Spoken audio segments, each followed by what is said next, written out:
Hey everybody, welcome to another news flash. I'm here with Stefano this time, and Stefano, you cover the Colorado Avalanche, and here they are making a move with the Boston Bruins. Not the one that many anticipated would happen, thinking Marchand would join McKinnon as the Nova Scotians down in Denver, hmm but this time we have Charlie Coyle headed to the Avalanche for Casey Mittelstadt, Will Zellers, and a conditional 2025 second round pick. So we'll talk about what Colorado is sending away because you're mostly familiar with that.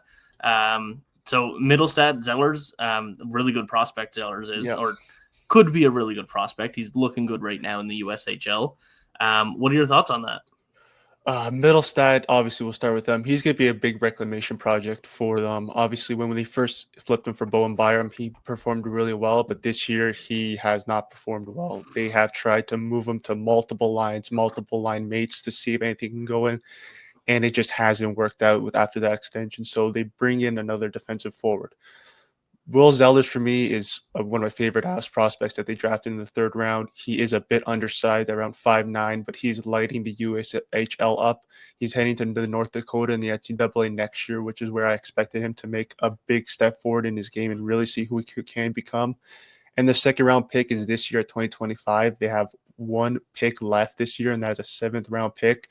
So they're really emptying out the bench here for a strong defensive center who can also play right wing, as he's shown playing with the Boston before being traded. But it was a piece that obviously I think many could have expected when they made the Brock Nelson trade yesterday night. That when you can't have that talented of player that doesn't win a lot of faceoffs and isn't defensively strong playing on your third line. So they get tougher, they get stronger, but they had to give up the price for it.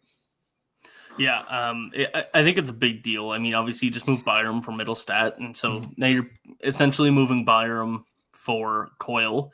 Mm-hmm. I personally think that Colorado's overpaying a lot here.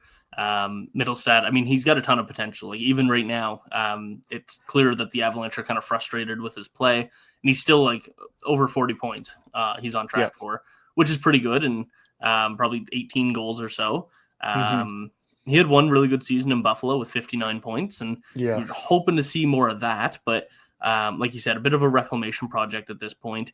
And then you move on to Zellers. Obviously, you touched on him. You know the Avs prospects a lot better than I do. Um, some promise there. Again, the USHL you can only judge so much on. But UND has a great development system. Yeah. Covering the Senators, I'm well aware of the Nodak Sens. Um, and then the second round pick, they're just not going to draft this year. Apparently, it's Yeah. going to be a long wait for the seventh round. But yeah, so bringing Charlie Coyle in, he's been pretty consistent with the Bruins in the kind of 45 to 60 point range most seasons. This year, he's on track for only like 37, 38 points or so. Mm-hmm. A bit underwhelming, but what do you think he's going to bring to the Avalanche? I think he's going to bring a lot of strong defensive mindset and with some offensive talent. He played on the second power play and on the top penalty kill as well. So those are two additions that he can be used as well. More on the penalty kill than the power play. But obviously, we'll see where Jared Bednar goes there. They're not taking any retention from there, which does hurt when he carries a 5.45 cap hit this year and next year. It is one more year less than Middlestat, so they have a bit more breathing room if they want to potentially move him next year if they need to. But this is definitely just a strong defensive depth add that they needed. Where when we saw them win the cup previously, they can roll out all four lines that either can produce really well or are strong defensively in front of their own goaltender and were able to help contribute offensively where they're able to dump and chase, zone the puck well, and able to get the top line in and really control the puck well. So if you can come in and be strong, win faceoffs, and play well with Ross Colton, um, Jack Drury, potentially Logan O'Connor, and bang and crash and play well in front of zone net. It might be a steep price to pay, but with their offensive additions they already made, I think it could turn out well. Yeah, and I mean, I know there's a big age difference, and so Yeah. development it kind of looks different. But I could really see this turning into like the Arturi Lehkonen trade, Yeah. and Coyle becoming that kind of player. And it all depends on how he's deployed, how he meshes with the players, and all that stuff. But I think that there is a chance that he really does shine in um, in Colorado. And like if he's on the wing alongside McKinnon at some points, or even Nelson, I think that he could really have that offensive pop. Obviously, the Bruins don't really have that center right now. They were hoping that he would be that center, but that's an unfair position to put him in. Yeah. Pavel Zacha, again, just not fair to put him in that position.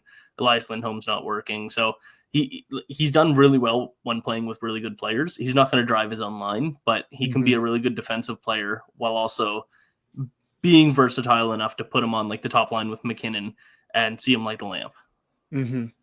Yeah, it's going to be interesting what Jared Bednar does now with the lineups. Obviously, we can just assume that Brock Nelson's going to play the second line spot for Mittelstadt, and Charlie Coyle is going to fit the third line center.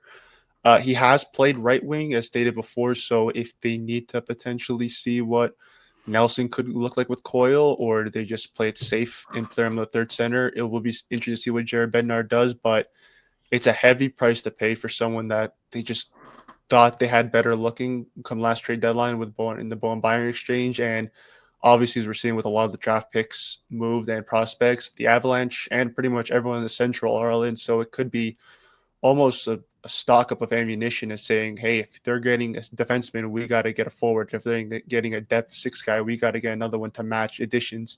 And the Avalanche think they have a strong enough offense, and now they want to load up with strong physical guys that if they can't match offense with offense, they want their defense to be better.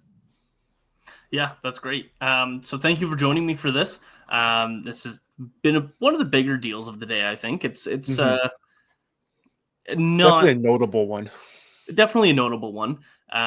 We've seen a lot of smaller ones today, but yes, yeah, this has been fun. I like this deal for both teams. Again, I think the Avalanche overpaid a little bit, but it's a seller's market. You kind of have to pay to get what you want today. So thanks for joining me, Stefano, and thanks everybody for watching. We have all the latest content, all the breaking news, all over the YouTube channel, all over the hockeywriters.com. So make sure to go check that out for all the breaking news and trade reactions.